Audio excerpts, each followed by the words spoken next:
पर्यावरण जो है ये दो शब्दों से मिलकर बना है, परि प्लस आवरण। परि का मतलब होता है चारों तरफ से और आवरण का मतलब होता है घिरा हुआ।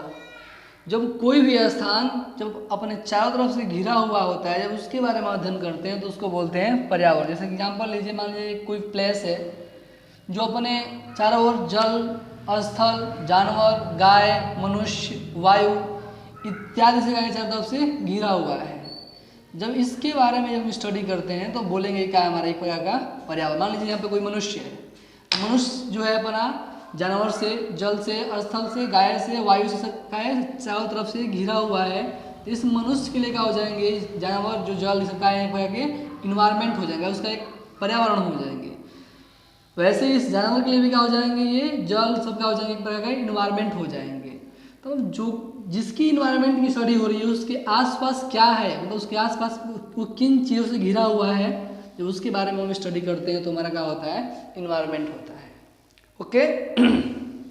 और अब कोई भी इन्वायरमेंट जो होता है, दुनिया का कोई भी इन्वायरमेंट हो, वो हमेशा क्या होता है, किसी न किसी चीज़ से मिलकर बना ही होगा।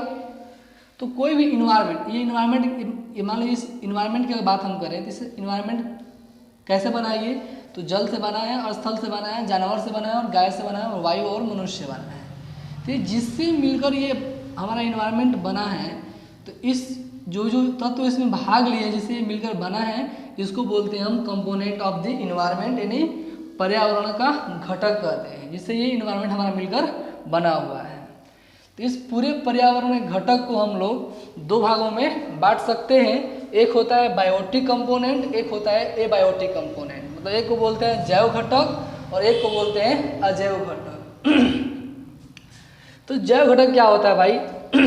तो बायोटिक कंपोनेंट वो कंपोनेंट होते हैं जिसमें भी लिविंग थिंग, जिसमें जितने भी जीवधारी हैं, जैसे पेड़ पौधे हो गए, गाय हो गया, मनुष्य हो गया, जितने एनिमल्स हो, जितने माइक्रो ऑर्गेनिज्म हो जाएंगे, सब किस में आ जाएंगे, बायोटिक कंपोनेंट में आ जाएंगे। जैसे एग्जाम्पल आपको दिख रहा हो, जानवर है, यहाँ पर गाय है, मनुष्य है, सब क्या हो जाएगा हमारा, ये बायोटिक कंपोनेंट में आ जाएंगे। अबायोटिक कंपोनेंट क्या होते हैं? ये वो कंपोनेंट होते हैं जिनका निर्माण स्वयं प्रकृति ने किया है। वो क्या है, सिंपली इसको बोल सकते हैं क्या है, निर्जीव है, मतलब इसमें प्राण नहीं है, जिसका निर्माण स्वयं प्रकृति ने किया है, उसको बोल सकते हैं हम लोग अबायोटिक इन्वायरमेंट, अबायोटिक कंपोनेंट बोलते हैं। जैसे कि जल है, स्थल है और यहाँ पे वायु है, सब क्या है हमारा, इसका निर्माण हम लोग नहीं किए हैं, इसका निर्माण स्वयं किसने किया था, प्रकृति ने किया है। तो ये हमारा क्या हो जाएगा, हमारा अबायोटिक कंपोनेंट में आएगा। अभी बायोटिक कंपोनेंट को और अबायोटिक कंपोनेंट को हम मेनली समझते हैं। बायोटिक कंपोनेंट को पहले, इस बायोटिक कंपोनेंट को हम लोग चार भागों में बांट सकते हैं समझने के लिए। एक है मानव, पेड़ पौधे, जानवर, पक्षी और सूक्ष्म जीवधारी। मानव, उसमें क्या आ जाएगा, मानव भी आ जाएगा, मानव के बारे में अध्ययन करना, ये भी क्या है, बायोटिक कंपोनेंट है। जितने भी पेड़ पौधे आपको दिख रहे हैं, जितने भी वृक्ष दिख रहे हैं आपको, उससे किस में आ जाएंगे, बायोटिक कंपोनेंट में आ जाएंगे। जितने भी जानवर पक्षी दिख रहे हैं आपको, एनिमल्स दिखे, कोई कहीं गाय दिख रही है, कहीं भैंस दिख रही है, कहीं बकरी दिख रही है, कहीं आपको बर्ड्स दिख रही हैं, सब किस में आ जाएंगे, हमारे बायोटिक कंपोनेंट के ही पार्ट हो जाएंगे। जितने भी सूक्ष्म जीवधारी हैं, जो छोटे छोटे बहुत सारे जीवधारी मिलते हैं, जिसको हम डीकम्पोजर भी कहते हैं, सब किस में आ जाएंगे, सब ये हमारे बायोटिक कंपोनेंट में ही आएंगे। ठीक है। अब समझते हैं हम लोग अबायोटिक कंपोनेंट क्या होता है।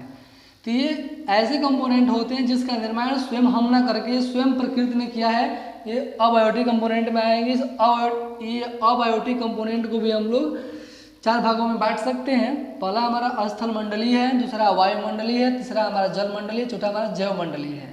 स्थल मंडल, स्थल मंडल का मतलब ये होता है कि पृथ्वी का वह भाग, पृथ्वी का वह ठोस भाग जिस पे हम लोग निवास करते हैं, वो हमारा स्थल मंडल होता है। आप देखोगे कि स्थल मंडल पर क्या होता है, कहीं आपको पर्वत दिखेगा, कहीं खनिज दिखेगा, कहीं मतलब मिनरल्स दिखेगा, कहीं पठार दिखेगा, तो ये किस में आ जाएंगे, हमारा स्थल मंडली तत्वों में आ जाएंगे।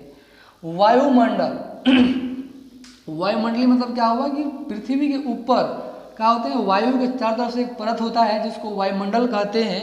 इस वायुमंडल में जो भी तत्व हैं, इस वायुमंडल के जो भी तत्व, जैसे मान लीजिए कि उसका ताप है, उसका दाब है, उसका मौसम उसमें आता है, क्लाइमेट आता है, सब क्या है, हमारे वायुमंडलीय तत्वों में आ जाएंगे।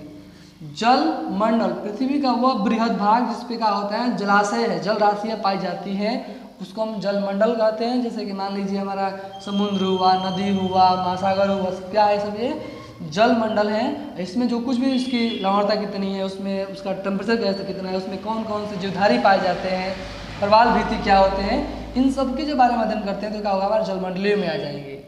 जैव मंडल में क्या होता है कि जब स्थल मंडल, वायुमंडल और जैव मंडल, जब जहाँ तीनों चीज़ें उपलब्ध होती, पृथ्वी का वह भाग जहाँ पर स्थल मंडल, वायुमंडल और जल मंडल तीनों क्या होते हैं, उपस्थित होते हैं, तो उसको बोल सकते हैं हम लोग का ये जैव मंडल। जहाँ पर भी हम लोग, जहाँ से हम आपको पढ़ा रहे हैं, यहाँ पे हमारे पास पीने के लिए पानी भी है, सांस लेने के लिए वायु भी है, और रहने के लिए यहाँ पे स्थल भी है। ये हमारे का एक जैव मंडल के रूप में होगा, वो यहाँ पे ये बायोस्फीयर हो जाएगा। ठीक है, तो ये सब क्या हो हमारे अबायोटिक कंपोनेंट में आ जाएंगे। अब होता है कि कोई भी जो हमारा इन्वायरमेंट होता है उसको मेनली क्लासिफिकेशन ऑफ इन्वायरमेंट, मतलब पर्यावरण का जो वर्गीकरण है इसको दो रूपों में किया गया है। एक है फिजिकल इन्वायरमेंट, दूसरा होता है कल्चरल इन्वायरमेंट।